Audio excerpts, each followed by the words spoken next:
Assalamualaikum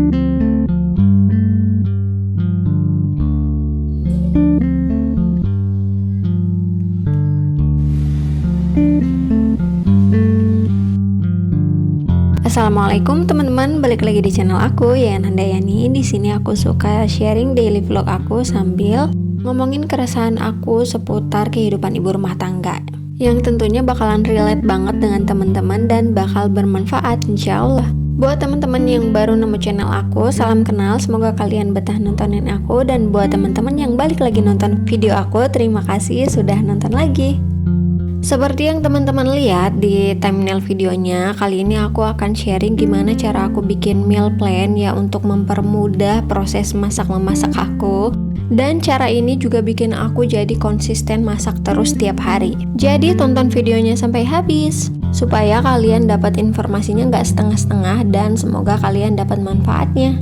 Sebelum lanjut ke topik utamanya teman-teman, nah aku mau ceritain dulu aku lagi ngapain di video ini. Jadi kali ini aku lagi masak ya buat makan siang sama buat makan malam. Ini aku mau masak tongseng daging sapi. Dagingnya aku beli seperempat atau sekitar 250 gram, itu harganya Rp28.000. Aku jarang sih ya makan daging sapi, paling makan tuh kalau Idul Adha. Dapat kiriman dari masjid sama kalau lagi pengen doang. Soalnya lumayan mahal juga ya daging sapi itu, seperempat 28.000 buat 2 kali makan untuk 2 orang gitu. Itu pun kalau dimasaknya kayak begini, banyak isinya, pakai engkol, pakai kuah, jadi makan dagingnya dikit juga berasa kenyang gitu. Kalau dimasaknya cuman dagingnya doang, cuman segenggam kali ya dagingnya. Untuk resep tongsengnya nanti aku simpan di description box ya. Oh iya, ngomong-ngomong soal menu masakan sehari-hari nih, aku tuh terbiasa untuk selalu bikin meal plan setiap hari Sabtu untuk 1 minggu ke depan. Apa sih itu meal plan? Meal plan adalah rencana makan yang disusun sebelumnya untuk periode waktu tertentu, misalnya harian atau mingguan yang disesuaikan dengan tujuan individu tersebut. Tujuannya bisa untuk mendukung diet tertentu, mengelola kondisi kesehatan, mengatur pola makan yang teratur, hingga mengurangi pemborosan makanan. Nah itu tadi pengertian meal plan sesuai ringkasan AI. Jadi aku akan bikin menu masakan dari hari Senin sampai Minggu seperti ini, termasuk menu makannya anak-anak karena sekarang Mas El belum bisa nerima makanan keluarga ya. Jadi aku selalu masak terpisah untuk makannya mereka.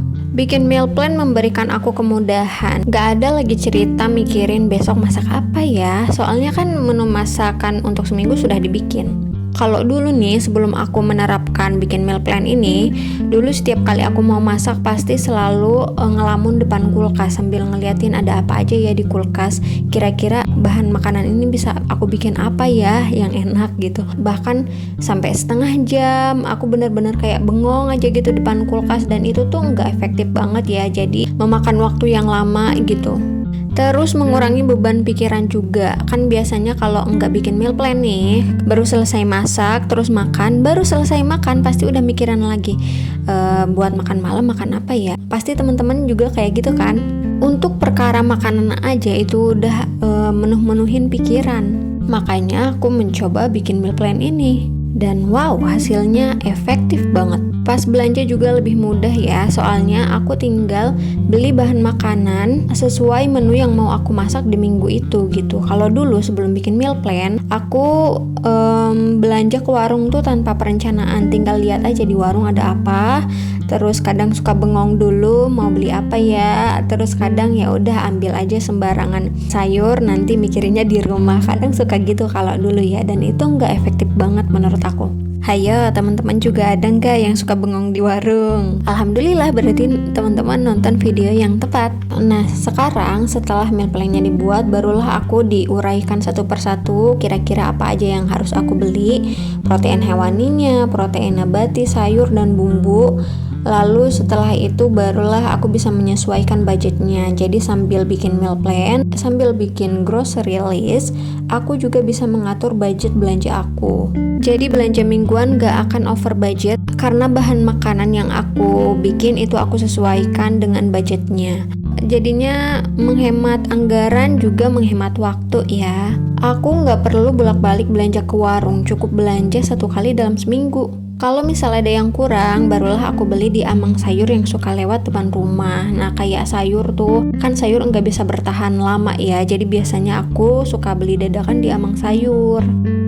Jadi, gimana caranya bikin meal plan? Nah, kalau pas awal banget aku bikin meal plan tuh ya, dadakan nyari referensi dari Google. Misalnya, aku cari resep masak tahu. Aku akan cari kira-kira resep yang bisa aku bikin dan aku tulis di meal plan aku.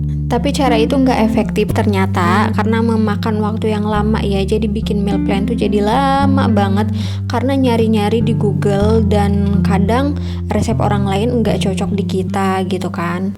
Lalu aku menemukan cara lain yang lebih efektif, tapi memang perlu meluangkan sedikit waktu untuk ngelakuin ini. Yaitu aku tulis semua menu masakan yang pernah aku masak di buku dan tentunya menu yang dapat approvalnya Pak suami ya. Jadi biar kita masaknya tuh nggak sia-sia. Terus aku bikin menjadi beberapa kelompok. Jadi ada kelompok protein hewaninya, misal ayam nih, aku tulisin ayam. Nah di bawahnya barulah aku deretkan apa aja tuh menu yang biasa aku masak dari ayam. Pokoknya semua yang masuk ke protein hewani aku uraikan, daging sapi, hati ayam, ikan teri. Pokoknya semua yang masuk kategori protein hewani, terus yang sering aku masak. Tulis juga kategori yang lain kayak protein nabati, tempe, tahu, biasa aku masak apa aja. Begitu juga dengan sayuran, apa aja sayur yang suka aku masak dan biasa aku bikin menu apa aja gitu, aku tulisin semuanya. Jadi setiap bikin meal plan aku akan buka catatan ini. Cara ini efektif banget menurut aku. Bikin meal plan jadi lebih mudah dan lebih cepat.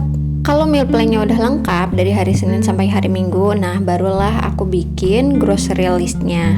Nah tinggal lihat tuh di meal plan-nya mau masak apa aja di minggu itu dan bahan apa aja yang akan kita butuhkan. Kalau masih ada stoknya di kulkas, aku nggak akan beli lagi, jadi nggak akan ada bahan makanan yang terbuang. Sambil bikin grocery list, kita bisa menentukan berapa jumlah bahan makanan yang akan kita beli. Jadi kita bisa memperkirakan nih berapa budget yang kita butuhkan untuk belanja mingguan.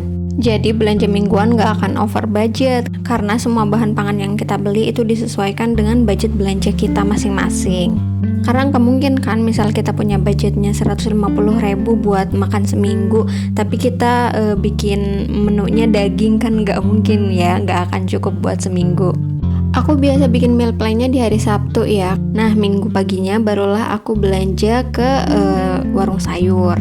Cukup luangkan waktu 1 jam untuk bikin meal plan dan list menu masakan yang sering kalian bikin, dan kalian akan mendapatkan kemudahan untuk 1 minggu. Tinggal lihat meal plan besok mau masak apa, jadi nggak ada cerita diam di depan kulkas mikir besok masak apa ya.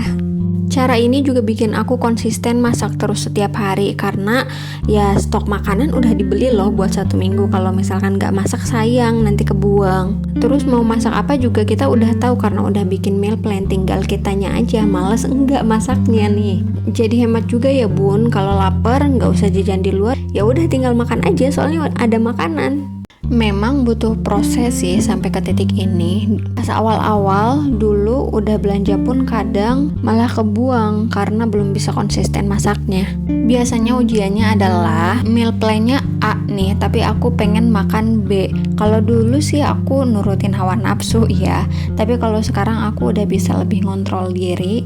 Kalau memang ada makanan yang ingin aku makan di luar dari meal plan aku, akan aku jadwalkan jajannya di hari Minggu. Biar bisa libur masak juga. Ibu rumah tangga juga kan butuh istirahat ya bun, butuh libur. Karena minggu paginya belanja, jadi aku sekalian beli lauk matang buat sarapan sama makan siang. Budget 15.000 alhamdulillah cukup buat makan aku sama Pak suami. Kalau buat anak-anak sih aku tetap masak ya. Nah makan malamnya barulah jajan atau makan di luar. Kalau ada duit, kalau nggak ada ya udah makan di rumah, makan telur. Ini yang memotivasi aku tetap konsisten masak, tahan nafsu jajan di luar karena ada jadwalnya sendiri yaitu hari Minggu. Tapi nggak saklek ya, kita namanya manusia biasa. Aku juga kadang pengen jajan gitu kalau buat naikin mood. Aduh pengen seblak nih, ya udah jajan. Bukan cuma anak doang kan yang pengen jajan ya, kita juga butuh jajan. Tapi harus dibatasi atau jangan jajan impulsif, jajan lapar mata gitu. Oke teman-teman, jadi itulah gimana cara aku bikin meal plan, dan menurut aku sangat membantu sekali untuk kehidupan ibu rumah tangga aku. Membantu aku juga untuk menghemat keuangan rumah tangga ya, in this economy. Teman-teman bisa ikutin cara aku, gimana aku bikin meal plan dan gimana aku bikin grocery list. Atau teman-teman punya cara sendiri, boleh share di kolom komentar ya. Terima kasih teman-teman yang sudah nonton video aku sampai akhir. Semoga bisa bermanfaat untuk kalian. Jangan lupa like videonya, share ke teman-teman kalian biar dapat juga manfaatnya dari video ini. Terus tinggalin jejak di kolom komentar biar aku juga bisa mampir ke channelnya teman-teman, biar kita bisa saling mendukung dalam dunia per-YouTubean ini. Sampai jumpa di video selanjutnya. Assalamualaikum.